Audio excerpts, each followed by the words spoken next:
Daily gulf job में आपका फिर से एक बार स्वागत है। मैं आज आप लोगों के लिए फिर से एक वीडियो लेके आ गया हूँ।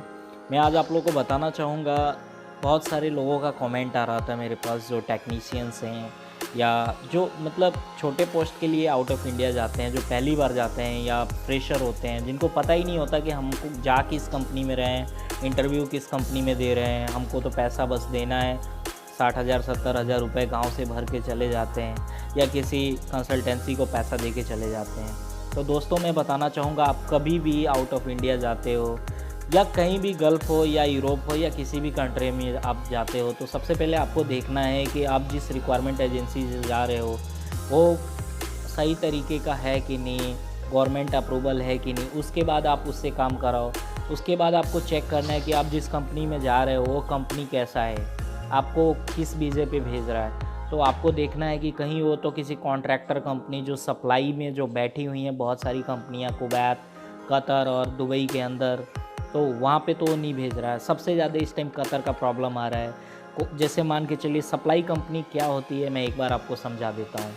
देखिए, बहुत सारे हमारे अपने ही जाके वहाँ पे बैठे हुए हैं, हमारे अपने बीच से बैठे हुए हैं जाके वहाँ पे, और जो वहाँ के लोकल होते हैं, मान के चलिए कि मैं ही हो गया, मैं दुबई गया, दुबई में मेरा अच्छा बैकअप है, मैं अच्छे सैलरी पे जॉब कर रहा हूँ, मेरे पास बहुत पैसा है, मुझे ठेकेदारी करने आता है। तो वहाँ गया, वहाँ के किसी लोकल बंदे को पकड़ा और उसके साथ मिलके एक छोटी मोटी कंपनी बना ली। फिर मैं उसके साथ सेटिंग करूँगा कि आपको मैं लाके एक वेल्डर 1,000 दरहम में दूँगा, और मतलब आप मुझे कितना तक दोगे। तो उसके साथ बात करके कन्वर्सेशन होता है, बहुत सारे कंपनियों के साथ डीलिंग हो जाता है कि मैं एक वेल्डर आपको 3,000 रुपये में दूंगा, और वेल्डर को हम हायर कितने में करेंगे, हम 1500 में करेंगे। तो यहाँ सीधा सीधा 1500 का प्रॉफिट हो गया। 15 दिन यहाँ काम मिल गया, 20 दिन वहाँ काम मिल गया, 25 दिन वहाँ काम मिल गया। काम नहीं मिला रूम पे बैठे रहो, काम मिला तो आप जाके काम करो। तो कुछ इस तरीके का घटना होता है सप्लाई कंपनियों में। दूसरी चीज़, सप्लाई कंपनी में जाने के बाद से आपका एग्रीमेंट पेपर साइन रहता है, तो आप चाहो तो छोड़ के दूसरे कंपनी में जा नहीं सकते हो, क्योंकि आपके पास एनओसी लेटर मिलना मुश्किल रहता है। तो इन सब बहुत छोटी छोटी मतलब प्रॉब्लम की वजह से आज हमारे देश के बहुत सारे माइग्रेंट्स हैं जो वहाँ जाके फंसे हुए हैं और मजबूरी में जाके काम कर रहे हैं। हर एक कंट्री का एक रूल है कि लेबर को मैं इससे कम पेमेंट नहीं दे सकता। तो दुबई गवर्नमेंट के बारे में मैं बताना चाहूँगा, दुबई गवर्नमेंट ने डायरेक्टली अपने वेबसाइट पे भी मेंशन करा है, लेबर लॉ के अकॉर्डिंग 900 दरहम के नीचे कोई भी बंदा दुबई नहीं जा सकता।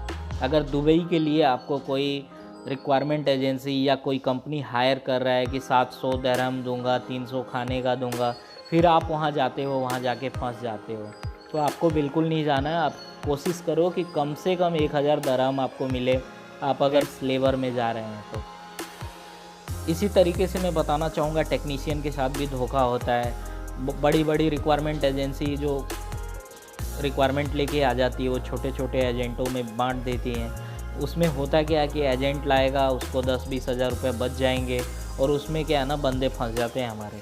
तो सोच समझ के इंटरव्यू दिया करें, एग्रीमेंट पेपर को ढंग से पढ़ा करें कि एग्रीमेंट पेपर पे क्या लिखा हुआ है, क्योंकि वही आप यहाँ से आपके यहाँ से जाने के बाद से सबसे बड़ा आपका प्रूफ है वो एग्रीमेंट पेपर है।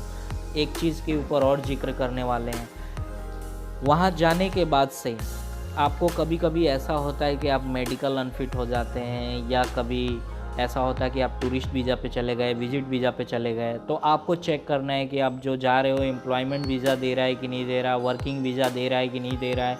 आप अगर गल्फ़ कंट्री में जा रहे हैं तो मोर देन 50% में गाम का मेडिकल है, तो आप गाम का मेडिकल क्लियर करके ही जाइए, क्योंकि आप टूरिस्ट वीज़ा विजिट वीज़ा पे जा रहे हैं, उसके लिए आपको कोई रिस्क नहीं है कंपनी की तरफ से, आपका बॉडी इंश्योरेंस भी नहीं होता। आप जाके किसी कंपनी में काम करते हैं तो आपके ऊपर अनलीगल तरीके से ढुकने का आपके ऊपर एक्शन भी लिया जा सकता है। तो इन सब छोटी छोटी बातों का ध्यान रखें।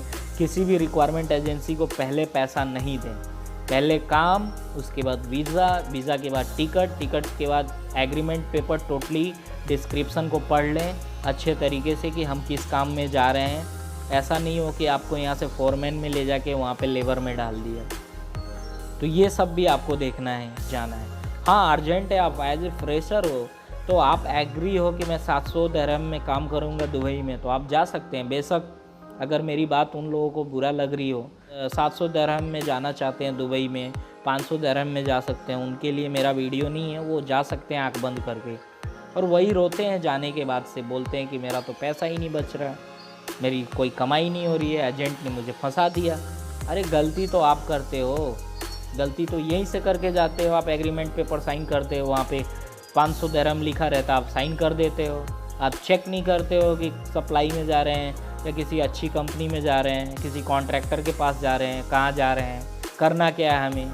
हम तो गांव से निकले, हमें एक दिन का एक्सपीरियंस नहीं, हमें तो भेज दो बस, हमें विदेश जाना है। हमें 60-70 हज़ार रुपये कैसे भी लेके आया, खेत वेत बेच के, जैसे भी किसी से मांग के उधार लेके आया, हमें भेज दो बस, हमें जाना है तो जाना है। बस आप चले जाते हो, जाने के बाद से वहाँ प्रॉब्लम खड़ा हो जाता है। तो आप इन सब चीज़ों का ध्यान रखें।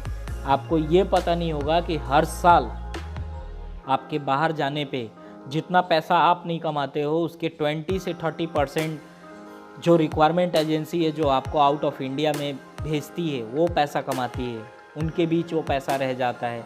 जो आप 50,000, 60,000, 70,000, 1-1 लाख, 1.5 लाख रुपए लोग दे के जाते हैं गाँव से, जिनको ये पता ही नहीं है कि हम किस काम में जा रहे हैं, और वो जाने के लिए एग्री रहते हैं। तो इन सब छोटी छोटी बातों का ध्यान रखें। आप बाहर जाने के पहले हर चीज़ जो भी है उसको अच्छे तरीके से चेक करें, उसके बाद ही जाएं। वीडियो पसंद आए लाइक करें, शेयर करें और चैनल को सब्सक्राइब करें। Thank you so much.